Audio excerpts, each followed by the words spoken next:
Dinner Conversations is brought to you by Food for the Hungry, a relief and development organization serving those in need around the globe for more than 40 years. Help our friends at Food for the Hungry save thousands of refugee lives today by considering a generous gift. A gift that will be matched 22 times. It's incredible. Visit fh.org/dinner to give now.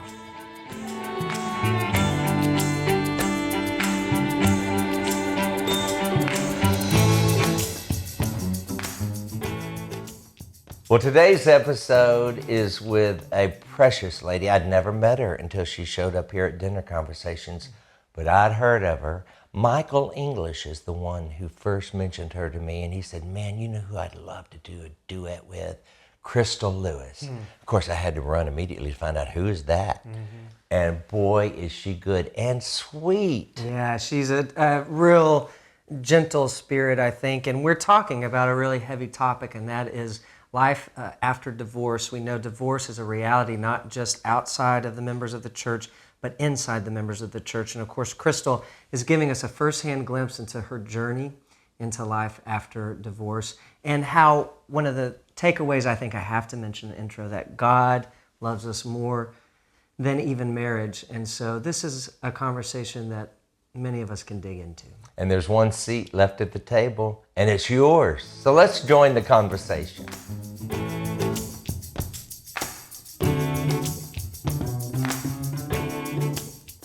Crystal Lewis, I can't believe it. I can't either. Isn't this fun? It's really fun. When you came around the corner today and you were just so, your personality is so, no, I love that. Uncontrollable. I immediately felt at home. Oh, good. I felt, oh, here comes a friend. I didn't even, it's like Reba Rambo. You were with her last night. She sometimes has said that when she saw me, and I've always wondered about that. She said she knew that, like, she's almost like we've known each other not in another life, but, back in heaven before we got here. I don't want to say what she thinks, but anyway. He's on camera. But when you came around the corner, I thought, I'm going to her. love her. And I've heard good things. Michael English has mentioned you. You sang on his record to me. And so I'm thrilled to get to meet you. I think you're one of the greatest singers. I just want you to know that in case I Thank never you. get to tell you. Thank you for being here. It is my pleasure. Thank you so much. There's a friend of mine says there's rhythms already set place within us from the time we come out of our mother's womb, maybe when we're still in the womb, that place us in paths with one another where we're on the same rhythm with someone else. I love that. Doesn't even have to be spoken. It's a rhythm in the body that naturally connects. Also when you don't. Yeah. I mean, haven't you met people where you go, my rhythm is really off We're here. not in sync. Yeah, I mean, and that's funny. And there's some people I think you're not supposed to be in sync with, right? I think that's true. I heard that a similar concept to that, but from the perspective of as a human growing inside my mother's womb, I grew to the beat of a heart and this rhythm that I didn't choose or didn't know yet. And I love thinking about this concept of we talk about our moms and how often we're like, oh, I've become my mother, or I don't want to become my mother, or whatever. And I have gone through phases of thinking that, or wanting to be like her, or hoping I'm not, or whatever. And now I really do realize that I'm so grateful to be like my mom. Oh, yeah. She is. That's where I get it from. That never met a stranger. Yeah. Definitely everybody's friend, and everybody just immediatally gravitates toward her and appreciates her and gets along with her. And When you showed me that video of y'all singing, when she was playing, she's a piano player. Yes. She's a pianist, and y'all were doing Precious Lord, Take My Hand, and she was playing it. I mean, amazing gospel-y player, so much soul in it. But then she turned and spoke to the camera. It was so natural, she literally just began to speak right into the eyes of the people. oh yeah, there were times where my mom absolutely never could sit at a piano and not do what you said she did, which was like play, and turn to you, and start talking, or make stuff up and just start singing some new thing. Or she always had to say something, and as a teenager, I'd be like, oh, you got to be kidding me! Just like play, Mom. Please don't. And now, of course, I'm not as bad, but Is she still New that way? improved version of your mother. Oh, she's absolutely still that way. Yeah, my mom is 74. She has Alzheimer's. And so we've been on that journey as a family together. And I love having her accompany me still, when I can, depending on the audience. If it's a real comfortable situation, because I will tell you, we do all kinds of interesting modulations. So you do? Is this part of? Yes, I mean, I don't know where we're Alzheimer's? gonna go, and often she kind of looks at me like, tell me where to go. Or if she's in it, just all the way in it, she doesn't look at me at all, and I have to follow her. Right. And so, and it's wonderful, and I love it so much. You just never really know what you're gonna get. You know, when we were talking on the phone the other day, you were saying how, okay, so your mother has Alzheimer's. She's about 4 or 5 years in, correct? Yeah. Your father's still living and with your mother, and then that your youngest sister and her family Right. live with them. You live not far away. Correct. And you said, what really struck me was you said, and we're all in it together. Yeah. And I'm curious, like, what does that look like with a parent with, it's something we never hope, wish, dream, but we know is a reality for many people with their aging parents. It might be a reality for us when we age. But what does all together look like? And I mean, are there ways your family now exists that you wouldn't have before your mother's disease? Yes. For one thing, we've all kind of been spread around the country for the last decade, or actually longer. My dad's a pastor, or he spent the better part of his life as a senior pastor in the Nazarene denomination, and I grew up in Southern California in Anaheim. And he moved to Detroit, Michigan in 1989. So I was 19 years old, and he took a church in Detroit, and then he was there about 7 years, and then moved to Washington State, and he was there for a while. And so in between there, my sisters, who are quite a bit younger than me, they wound up in Michigan for a while. Then they both came back to Southern California for college, and then I got married very young, and then ended up moving, had a couple kids, and we ended up moving to Montana for almost 10 years while my parents were still in Washington. And so eventually, as in 3 years ago, we all wound up back in Orange County, California. And it had kind of been this plan that we began to formulate once we saw what direction my mother's health was headed in. And my parents still owned the home that we grew up in. And so they all kind of started, making their way back down south. And so for one thing, we're literally in it together, as in physically present in each other's lives where we weren't, before. But also, we are in a constant family text thread of, here's what happened today, here's the conversation I had today, here's where we're at, we need you to get over here and take Mom to the doctor, or we need you to come do this. Does your mother know she has Alzheimer's? Yes, but that's a tricky question, because we have to tell her all the time. Right, she forgets. And so when we go to the doctor or whatever, like, why do I have to do this again? This is nobody ever tells me anything. And so we're always trying to be very gentle in our reminders, because I think there's she part does of every time it is new information to her. Correct. Yeah. And she's functioning beautifully. She really can play like amazing. It's the last thing to go, you know that, right? It's incredible. My mother had the same thing, and the last week she lived, we sang together. She knew every word to every hymn, but couldn't carry on a conversation. Oh yeah, and she'll sit there. She's a brilliant musician. I've worked with everyone. Really? She is at the top of my list in terms of understanding theory, bossing you around when telling you where to go in a song, and still loves to do that. But my sisters are very musical as well, and we grew up singing together with her, so she still really fills that role, for us.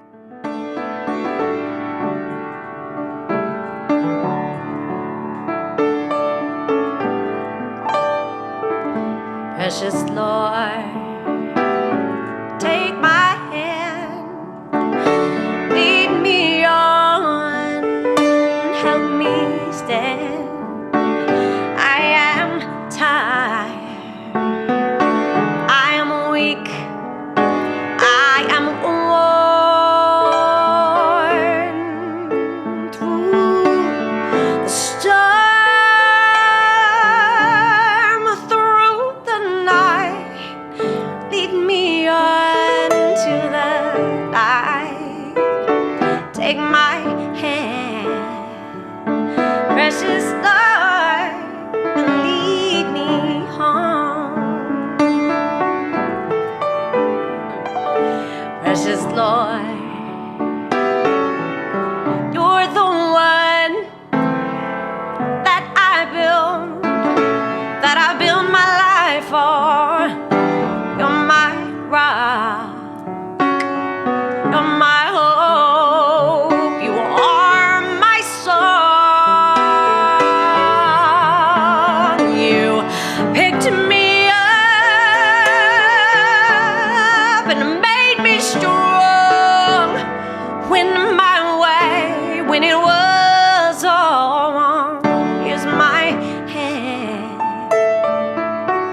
Precious star, lead me home.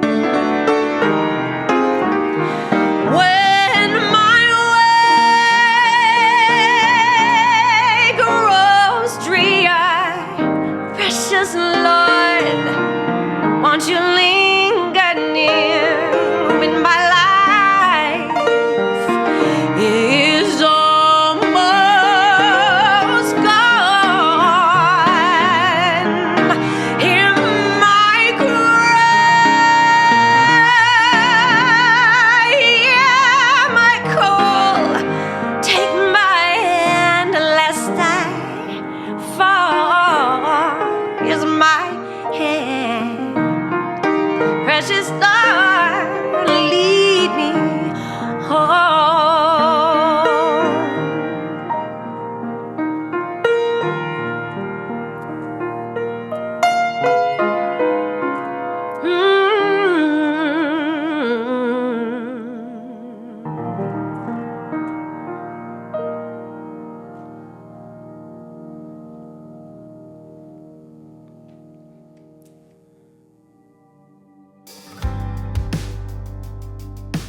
Dinner Conversations is brought to you by Food for the Hungry, a relief and development organization serving those in need around the globe for more than 40 years. And right now, Food for the Hungry is helping hundreds of thousands of Rohingya refugees in Bangladesh. Nearly 1 million refugees fled from their home in Myanmar to escape violent persecution. Refugees like Nihab, who crossed the border with her husband and 6 children. While safe from violence, refugee camp conditions are horrific, and Nihab's children are always at risk of diseases, many of them deadly. Food for the Hungry is providing medical care and treated Nihab's 3-month-old baby who fell ill with pneumonia. There are thousands more like Nihab who need our help. You can join Food for the Hungry and us in providing life-saving treatment by donating today. Even better, your gift will be matched 22 times when you give at fh.org/dinner. So $25 becomes $550, $50 becomes $1,100, and so on. Countless families urgently need our help. Donate to Food for the Hungry today, and your generous gift will literally help save lives. It's an incredible opportunity we have, and I think of Jesus' own words in Matthew 25 when he says, "What you have done to the least of these, you have done unto me." So give today at fh.org/dinner. And don't forget, not only will your gift be matched 22 times, but for every dollar you donate, we will enter you into a drawing for our Season 2 Grand Prize Giveaway. And what is the giveaway? it's dinner with me and Andrew in Houston, Texas at my favorite restaurant. And right after dinner, we're coming back to Mark's house to be a guest on Mondays with Mark live broadcast. And your travel and accommodations are included. We also have a VIP package for everyone who gives $1,000 or more. Which includes some signed CDs, DVDs, and books from Mark and me, and also a stack of books and music from some of our Season 2 guests, including Kathy Lee Gifford, Danny Goki, Amy Grant, and the most special part is a handwritten... Oh yes, I'm gonna write your favorite line, whatever it is, from Mary Did You Know, and you'll get that one, like when she kissed her little baby, she kissed the face of God. That's probably my favorite. And then I'll autograph that and send that to you, and you can keep that, and then when I'm dead, it'll be worth $2 or $3. So remember to give now, give generously at fh.org/dinner. Every dollar is an entry into our Season 2 Grand Prize giveaway. You recently went through a divorce. I did. And was yours the first divorce in your family? It was not. It was not? So, and There you're are being a very cousins and religious... aunts and uncles and a sister as well. Okay, so you have, it wasn't like a big shock to the family. I mean, yes, it was a complete shock because I was married for 28 years. My whole world, my career, my faith, my family, everything was all wrapped up kind of together and intertwined. And so to pull that apart came, for other people to see that that was being pulled apart came as a complete shock because I did a really good job of pretending like everything was great. Yeah. So So yeah, it did come as a surprise to most. What about your Not kids? to my sisters. My sisters Sure. Or don't your know kids? anything about me. How are they doing? They're doing well. They're in their adults, 20s. right? They're Yeah, grown. They're uh-huh. married. Yeah. And a complete shock to them, even though they grew up in a home that was not always awesome. But I'm so thrilled because specifically my son, and I think my daughter as well, but my son has specifically told me, like, I just want you to know that I look back on my childhood with great fondness, with nothing but fondness. Now, he might have been the creative type that's slightly aloof, and That some didn't things pay kind of went attention. over his head. Sure. Yeah. But there's some grace in that to hear from your child. Yeah, oh, totally. And my kids are brilliant, and they're musicians, and we all get along wonderfully, and everything's it's true. It's probably we're fine. true. I mean, Yeah. Well, just because the marriage ends doesn't mean it wasn't a great childhood for the kid. Yes. Something I loved that Sandy Patty said when she was was she sitting right here? Yes, Yep, right Oh there. my gosh. channeler. Love her.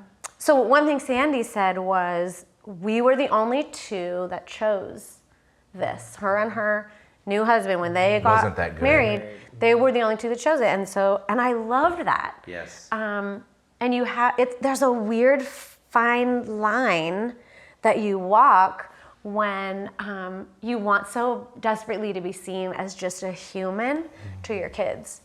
And I don't know if that's ever possible. I mean, I think as you get older and you become more self-aware and you're able to look at your parent and go, oh, they were just, now I know, because now I've been there too, you know.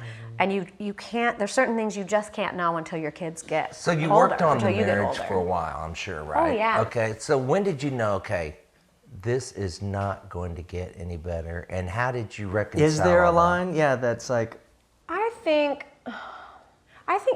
there's a line, and I think that different people cross that line at different times, choose not to cross it, choose to just keep living the way that they've been living and like hope for the best, or decide like, I'm just going to sacrifice this. This is whatever the unknown of making that choice And is. then I'm where do not you- willing to does that feel deal like with that. pretending though to just keep living? I mean, does it? Oh, sure. Yeah, it just felt like I don't know. I don't know. I don't know a lot of people who have really walked through this that are super, super close to me that we've talked about. A very small handful. And every single person's experience is so completely So different unique, right? from the others. So you never have, even though you can say me too, in some areas, your experience is your own. So it's hard to say. Well, you know, first of all, I think you know this, and we've talked about this, but this is a safe place. So this is what we consider sanctuary around this table. But two, I know you've talked about that's not true everywhere. There's a certain expectation, sometimes especially in the culture that you've made your living, your career has been in, and even the culture you grew up in as a pastor's daughter, right? In the Nazarene tradition, there's certain expectations. Was there a lot of fear that developed, or how do you maneuver that if you're like, I'm about to blow up these expectations? Absolutely. So this is the first time I've talked about this out loud with a camera rolling for sure. So it's with multiple cameras rolling. Yeah. I was very afraid because, like I said before, my life was completely intertwined with, not just from a marital standpoint, that is to be expected when you are married. That's the point of being married. You're merging, these lives.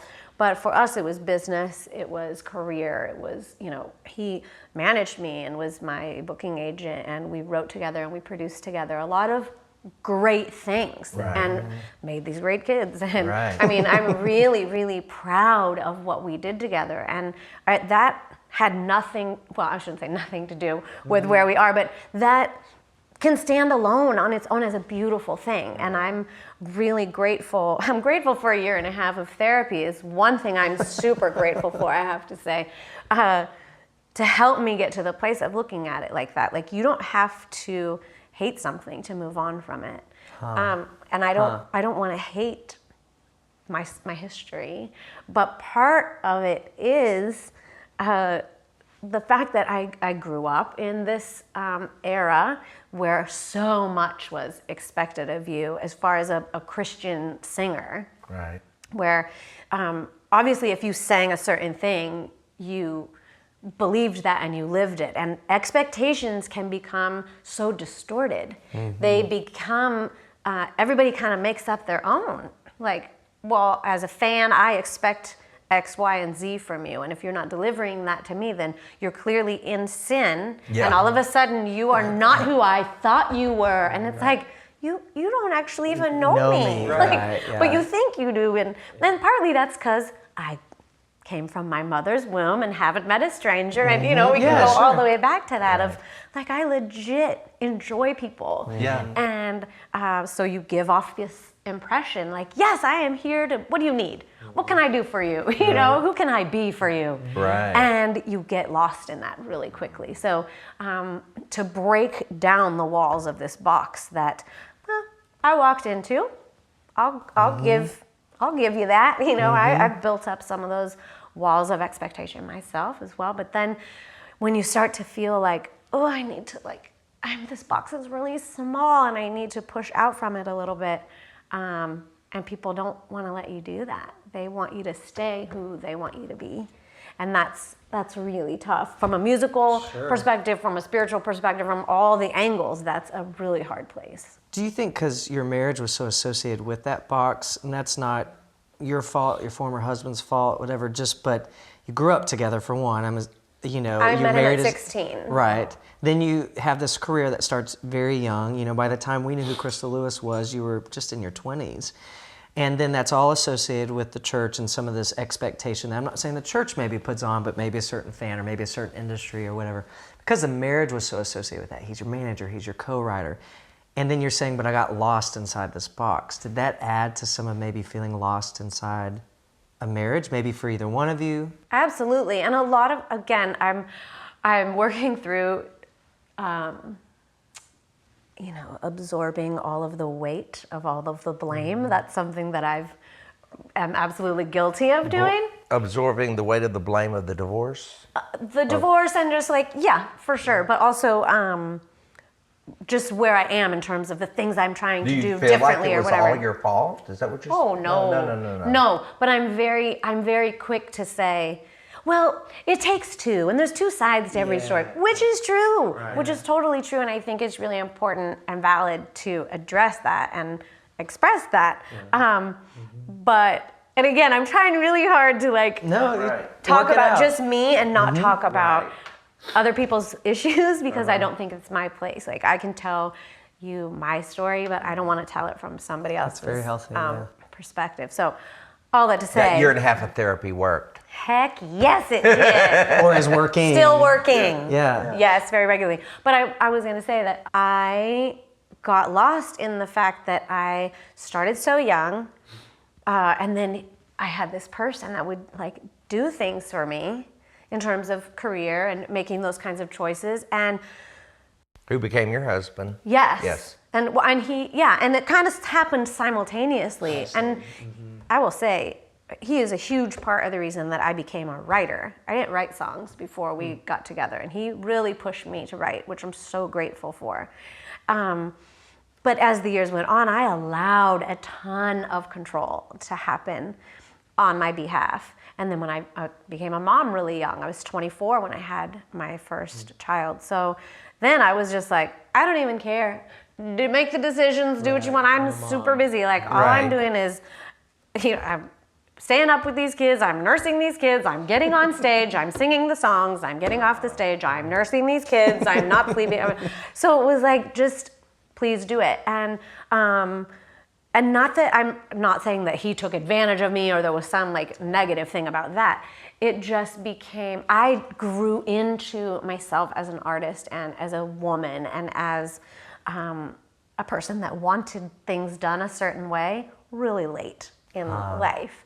And by that time, now you've established these roles of, but my role and this is Yeah, your role. sure. And so as I grew and matured and wanted to do things differently, that was a really, really tough thing to untie. I don't know if that's how you say Now, it. I want to ask something. Are you going to jazz now?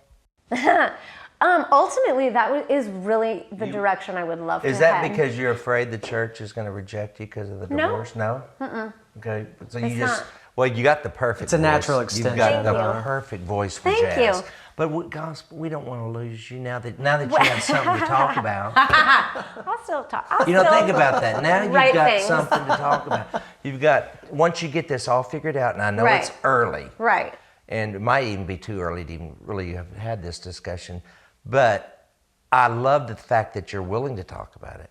And, Well, I think that I'm finding the teensy bit that I have dipped my toe in this conversation with people I don't know. how are they treating I you? have been shocked, pleasantly surprised, I thought maybe. and delighted at number one, people's response, positive response, encouraging response. I don't want to say positive, like less good for you, judgmental. Sure. way less judgmental. Yeah. But also the amount of people that are like, I am right now going through this, or I just went through this, or these women who are in similar life phases and stages as me, and that's been really comforting to know that, oh, I don't even have to use words to You're not explain to alone. you how it felt to feel like I was down for the count, and so emotional and so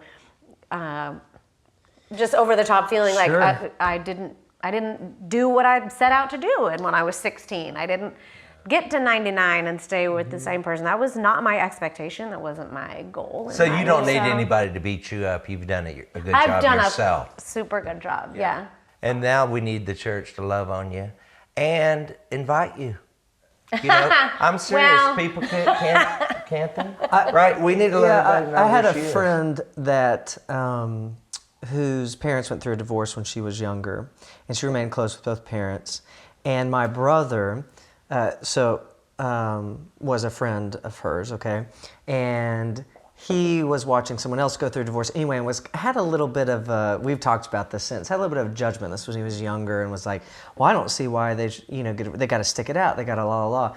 And this friend of his said, you didn't live in my household. Now, she had a negative experience growing up, but she said, I have seen my parents grow. She's like, we are born into a broken world. There is brokenness all around us. There's brokenness within us and without us. And sometimes that impacts a marriage. She said, but I saw my parents grow into two healthy individuals. That was not possible within that marriage. Now, you can say maybe it was a mistake to get You married. mean in after it. the divorce they grew into healthy? Yeah, and she said, you can make whatever opinion you want. Maybe they should have never gotten married. Maybe they, the way they became was impossible to reconcile. Whatever. Yeah. But it Well, I opened begged my mind. dad to divorce my mom when I was 17, but he said, no, I love her, and I couldn't talk him out of it. Sometimes you just got to say it's over. No. Yeah, well, I do think for the health of individuals, did you ever think when you knew this is coming to an end, did you ever think your spirituality or your faith was in jeopardy because of that?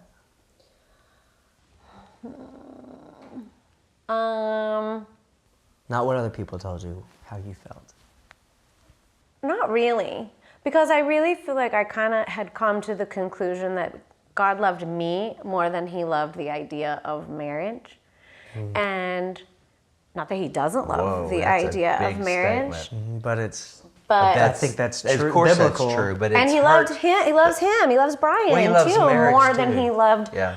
More, he wasn't God. I don't think that God was so desperate that we stay together that he was like, well, good. All these broken pieces of you will just have to stay. That no, I think it was.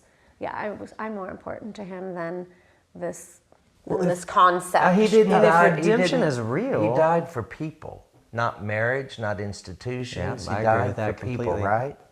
Yeah, That's why I it's- understand it. I think there's lots of things that were made by men that Yes, that's a big conversation, that we want to but say yes. no, this is ordained by not Well, just I the liked church. it that way but when God, you own the woman and you tell them, get in that kitchen. this is yes. I'm not even gonna go down that road with you. No, you did. But yeah, I mean, yeah, I think that Yeah. he loves me more. To learn more about Dinner Conversations, visit dinner-conversations.com. And while you're there, check out our Season 1 DVD with all of our past episodes and some bonus stuff, as well as check out these cool show mugs. Yeah. So when we have our next conversation, you can have coffee with us. Let's get back to the conversation.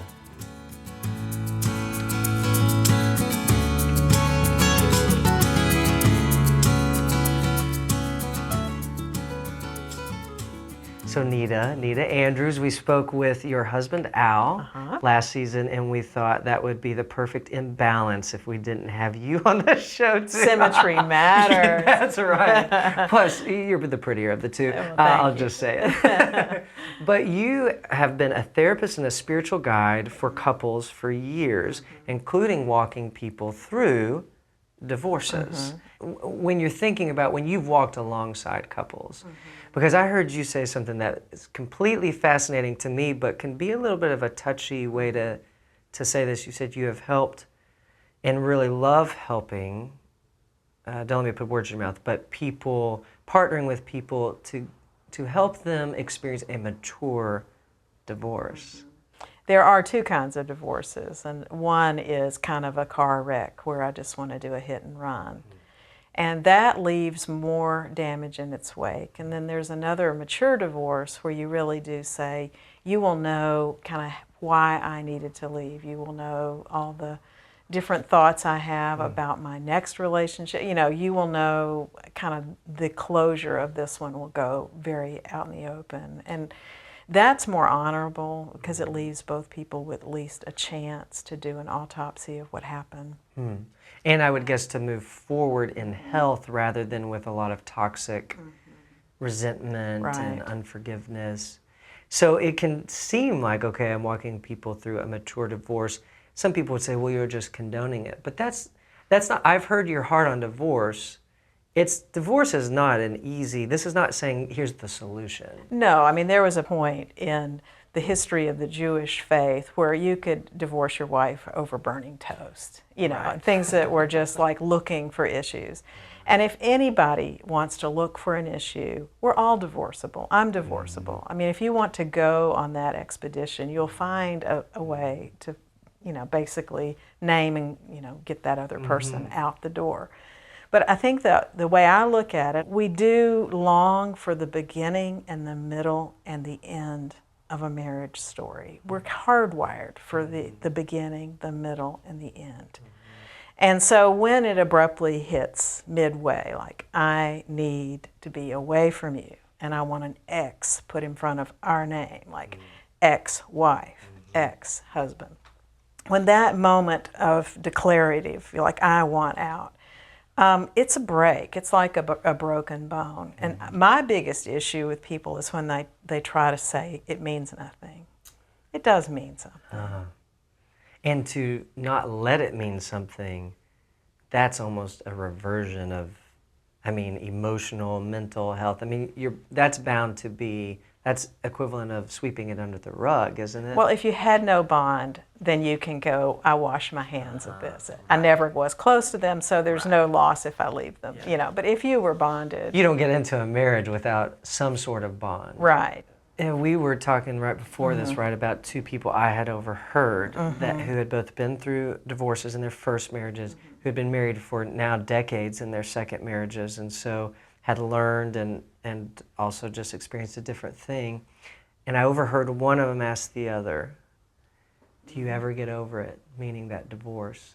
And the other person saying, never. No, if your souls were knit, you always will wonder, how did that story end up? You know, I pulled my part out of that narrative, and now how did the story end up? But before I ever speak to anyone about their hope for a divorce, I always say, have you grabbed the hand of mercy first? Because that's what matters, is that Moses was given the writ of divorce because he knew that two sinners trying to build a relationship, there'd be plenty of times that it would fail. When I was growing up, I begged my parents to divorce. It would have been a healthier relationship. Really? I begged them to leave kind of the carnage of how they treated one another They never did until I went to college. You were like, hey now. hey now, do it when I was smart. Do it when I asked you to. So there are times when I think an analogy that I use is if a marriage has died and you think you're being noble to carry a corpse on your back for another 10 years and your kids are going to be better off if you carry this corpse. There are times, that the medical examiner has pronounced it dead. There's you've outgrown one another, there's just such a parallel life. There's infidelity or betrayal or loss. It's gotten to the point of death. And it'd be better and healthier to say, let's give it a real honorable, clean, honest appraisal, and let's move forward to a new relationship or to singleness. Maybe people don't, so I'm single still, and I've seen marriages in my family, and I've seen them succeed, and I've seen them fail, and I've seen them had to work hard and whatever. So I know if ever I come to that time where I want to marry or that opportunity is something I want to seize, I already know there's risk involved. Like, I don't know that I'll approach it and think, oh yeah, without a doubt. Like you told me earlier, like I'm not gonna stick that stick that landing, achieve this. I'll come in with it, like you're saying, I hope, a hand of mercy to say, okay, this is risky business because we're two human beings, but lead with mercy. Talk a little bit more about leading with mercy. You can even, I love the story of the couple popes ago and what he said. I love that. Yeah, That's there's just, Pope John, I think 2 popes back. He did what's called a codicil, which is a long treatment of sexuality in the human body. But before the interpreters and the commentators began to unravel it, they just began all of their teaching with, before we go down the question of birth control and abortion and all the things that come out when you have 2 human beings that can procreate, before we even go down that road, ever even get on the road, we're going to take the hand of mercy. And I believe that the thing about marriage is it starts out with so much hopefulness. I have this really fun poem. It's about 6 lines. Okay. Here it is. We are placed on a wedding cake like 2 dolls, the bride and the groom. When the knife strikes, we will try to stay on the same slice. Because the knife will come, and by the knife I mean betrayals, disappointments, broken promises about finances. Like you said you were going to, finish your doctorate and your dissertation still isn't done, and I can't support you anymore. One thing that my husband and I have always tried to get back to is, am I a person that is committed and wants to see how your story moves forward? And when I'm not interested in your story moving forward, I'm going to be sabotaging you. Interesting. And that's a real important moment. And most couples have moments where they just, they regress to childhood behaviors or whatever, and they throw the wrench in and say, I'm not supporting your story anymore.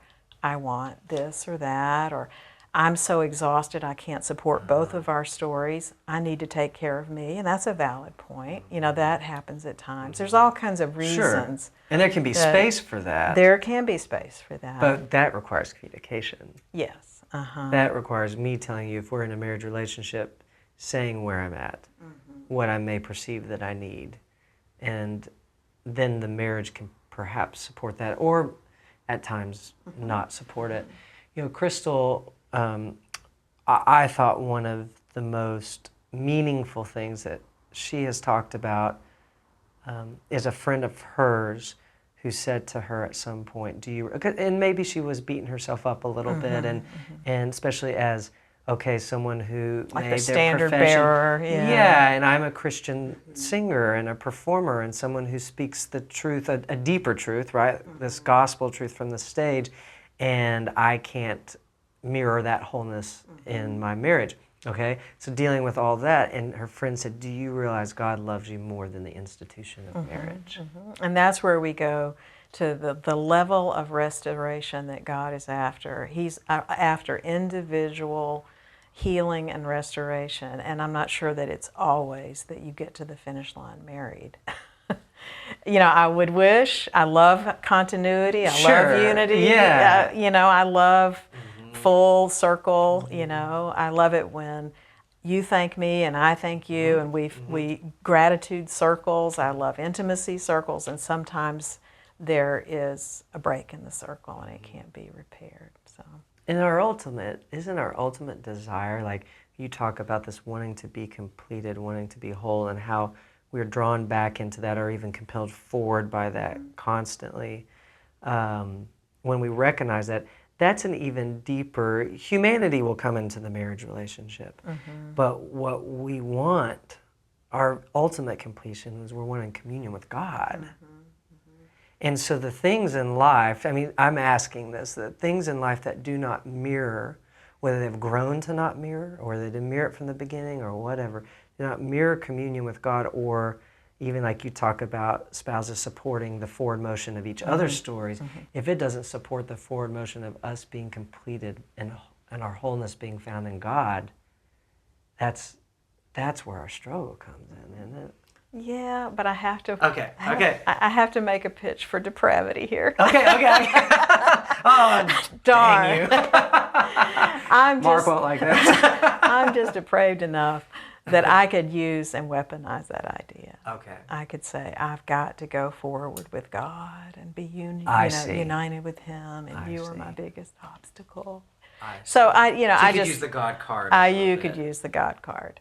Right. Now Al and I had to go into marriage counseling, which is fun when two marriage counselors go into marriage counseling. But our therapist said we wouldn't make it based on our need to differentiate, because we were working together. I finished his sentences. I don't anymore. It's really gotten a lot better. But there is a sense in which you accommodate that it's two healthy people who will die alone, and they will know Jesus alone, and they are baptized alone, and they learn Scripture alone, and they have the Holy Spirit telling them new things alone. We are individuals. But I do think if you've made that commitment to try to further the other person's story, spirituality would support that in large. Spirituality wouldn't would cut not against diminish it. that. Yeah, it wouldn't Love cut God, against. love your neighbor. Those are the two things, right? Yeah. So Essentially, I our just don't greatest want my neighbor is our depravity marriage to have partner. a new way to get rid of Al. You're not getting me to Jesus. And he's like, yeah, I got it. Yeah. Get your way to Jesus. Get your own way to Jesus. I love this. I love the conversation that we can have it. You have to have it, because it's insane to put your head in the sand like an ostrich and say, divorce, I don't even believe in it, or don't see it, or don't know how to interact with it. Most pastors need a full semester on just the theology of wholeness, fragmentation, and where do they support their congregation during the rupture of fragmentation. Which will happen. Fragmentation is going to happen. Yes. Yeah, it just set your clock, it's going to happen. Yeah. So. And if you have that expectation and you go back to the Pope, every pastor should go back to the Pope. And hold the hand of mercy. Hold the hand of mercy before. That's the precedent. And the person sitting across from you was genuinely hopeful on the day of their wedding.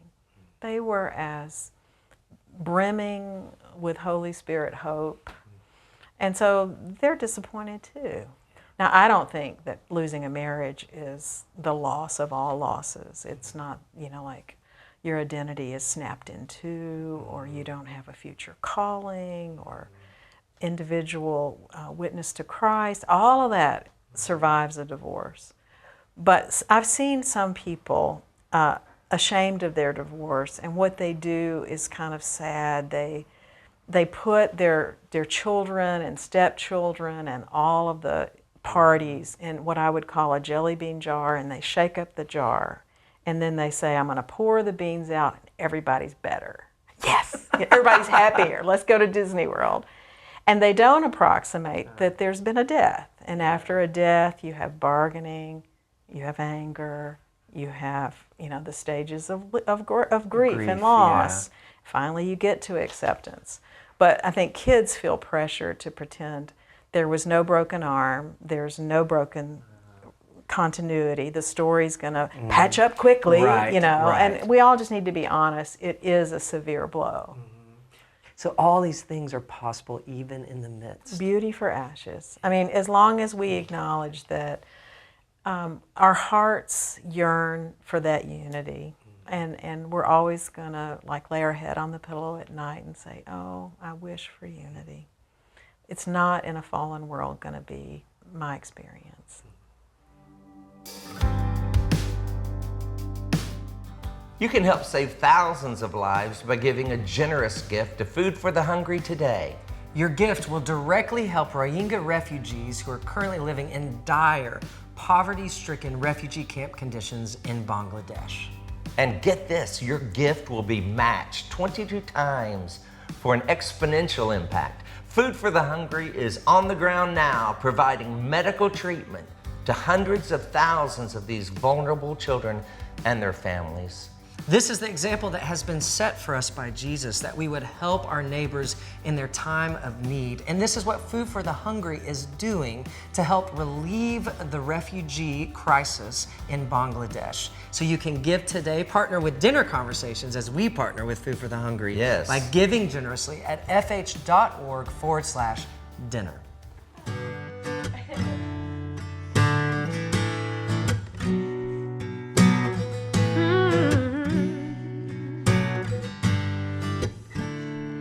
He gives beauty for ashes, strength for fear, gladness for mourning, peace for despair.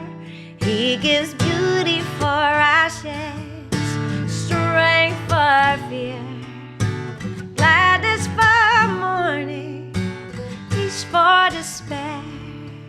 When sorrow seems to surround you, when suffering hangs heavy o'er your head, know that tomorrow brings wholeness and healing. God knows your need, just believe what He said. He gives beauty for ashes, strength for fear, gladness for mourning, peace for despair. He gives beauty for ashes, strength for fear, gladness for mourning, peace for despair. When what you've done keeps you from moving on, when fear wants to make us up home in your heart, know that forgiveness brings wholeness and healing. God knows your need, just believe what He said. He gives beauty for ashes, strength for fear, gladness for mourning, peace for despair. Beauty for ashes, strength for fear, gladness for mourning, peace for despair. See, I once was lost, but God has found me. Though I was bound, I've been set free, been made righteous in His sight. The display of His splendor all can see. I once was lost, but God has found me. I was bound, I'm free, been made righteous in His sight. Display of His splendor all can see. He gives beauty for ashes, strength for fear, gladness for mourning, and peace for despair. He gives beauty for ashes, strength for fear, gladness for mourning, peace for despair, peace for despair, peace for despair. He gives peace for despair.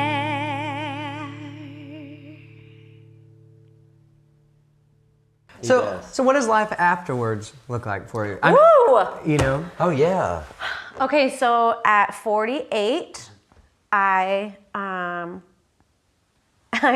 pay rent, which I never did before. I set up my own utilities. All right. I have to call AT&T sometimes. This is getting real. Yes, sir. No, but I mean, I was a teenager. Right. And I was grateful to be in a relationship where it was a partnership and we did all this stuff together. But there were some gaps. I mean, I failed to learn some things, and I'm so grateful to be learning them now, from music industry things, business things, money things. All of that is relatively new to me, to be on the flip side, underside, all up in it. So, and I love it. I love learning it. I like being the boss. I like having ideas and bringing them to life. I think sometimes when, and there, again, pros and cons, you know, there's good and bad to having like even business partners and people who you can, I think we need people, we need partnerships to bring things to life. But sometimes it's hard when you have an idea that you really believe in and all you have is naysayers around you. It's hard to, that's an uphill battle to just find yourself constantly fighting for what you think is a great idea. And so this season has been incredibly difficult. I'm trying to do all kinds of new things. I'm starting this vocal coaching mentorship thing, and that has multiple phases to it, and writing, and I've got some bunch of new music in the works that I'm totally experimenting with different producers and different friends, and just pulling in favors and saying, do you want to try this with me? You know, and just seeing what's out there and seeing how those things make me feel. That's a huge part of my therapy. I so highly recommend sitting down with someone that you're not related to, and I don't mean over a meal or a beverage, just, you know, I like that I'm becoming more self-aware and growing in that. So, is there a new connection with your creator in that? Oh yes, for sure. Yeah, definitely. I think I will be completely honest and say that I'm rethinking everything I've ever thought ever. And I've never done that before. And that's pre-separation. What have you and given divorce. up? What have you given up or accepted, or what? Well, Mark, you can read my book when it comes out. Oh, you got a book coming out? No, Maybe. but I. Yeah, because I think I've done that through my life. I have given up things that were really cornerstones. Like reevaluating Yes. and like you know, I've never that hurt to pull it out of the building and throw And it don't away. you think it's scary initially to, like, you got to find the right person to go, okay, I'm going to say something and you're going to think I'm crazy for saying it, but I'm going to say it. And then you're brave enough to say it, and more often than not, that person doesn't go, you're a crazy person. And they say, I've thought about that too. Or, giving you the space to be able to the talk mysteries about it. around us are evident. We just try to bottle them up and Yes. sell them. And put them in tiny boxes. I hate boxes with all my heart. I love what Paul Young, I think, isn't that the guy who wrote The Shack, right? He's a nice fella. Possibly, yeah.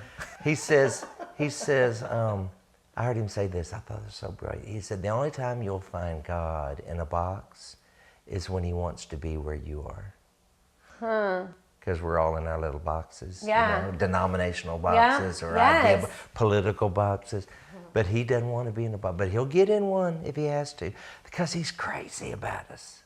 I love that. You know, he will do anything to be with us, I believe. Yeah. Just like any parent, any healthy parent. Right. I mean, don't you love being with your kids? More than anything. And that helps me be a better daughter, too. The way that I feel about being around my kids, I'm now finally able to look at my parents more. It's just humans. You finally get it. Figuring it out, too. And alongside. give them more of me as I sense that they need it, you know. Well, I love you, Crystal Lewis. Thank you. And thank you for sharing I don't even know, are we done? I got one more question. Oh, I'm sorry. So I love you too. This year Did I of say I love first. you? No, she said. I was looking at her. He was like, God, we got. We made eye contact. No, you just like Don't the touch reaffirming touch. So this year, yeah, exactly. This year of first, like, this is kind of recapping, but I want to ask. I mean, when I think about, okay, married as a teenager, young mother, career primarily in Christian music, now single, parent, soon to be grandparent. That's hard to believe. Isn't that and wonderful? focusing on these or experimenting with these different musical things, like this year and a half, 2 years, whatever, of firsts. Did you ever think at this stage of your life, at this age, in this age, like, that you would be experiencing all these firsts? Never. And I think I'm so grateful to be becoming a young grandparent. Yeah. I loved being a young mother, and I'm so grateful and glad that I made that decision then to have my children young. I have lots of friends that waited until their late 30s and even early 40s to have children. And it's just a different life, and Sure it there's is. good and bad to, to all of it. But for me, not knowing that I would be here, oh man, I'm so grateful that I have Aren't these you grown glad you don't kids have an that are. 8-year-old? I mean, Because if you'd have started when you're 40, and Right. you're going through it at 48, you'd be a single mom Exactly. raising a baby. Yes. I do watch my niece, who's 4, Yeah. once a week. I'm her official babysitter. So you get a fill. Yeah, and it's my granny practice because. But anyway, yeah, I Do you do know what it's feel going to some. be yet? Do you know what it's No. Oh, no. They didn't find out. And he's coming in. 2 weeks. We'll have to follow up on that. I hope it's human. So do I. Wouldn't that be nice? I mean, I like puppies. Actually, that might be, I've depending got what 3. kind. But- I've got 3 puppies. I have a cat. You do? See, I'm not a cat person. Yeah, I love him. I think they're evil. Can you slow down my vibrato? I'll work He on that. gives me beauty for ashes, strength Yeah, I for feel like you're doing that on Are purpose. you really doing No, that? I'm doing that on purpose, but can you even do that? I can. Wait.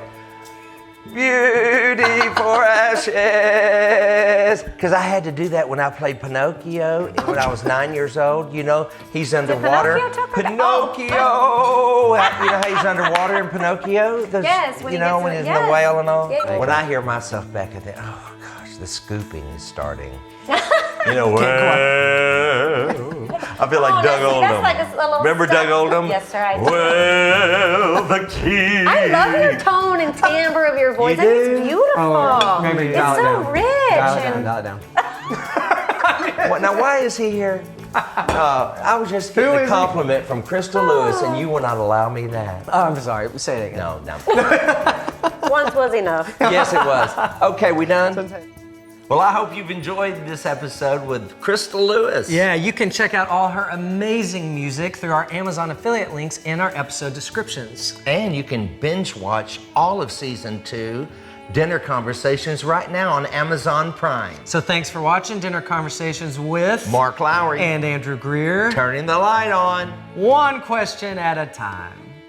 Dinner Conversations is brought to you by Food for the Hungry, a relief and development organization serving those in need around the globe for more than 40 years. Help our friends at Food for the Hungry save thousands of refugee lives today by considering a generous gift. A gift that will be matched 22 times. It's incredible. Visit fh.org/dinner to give now.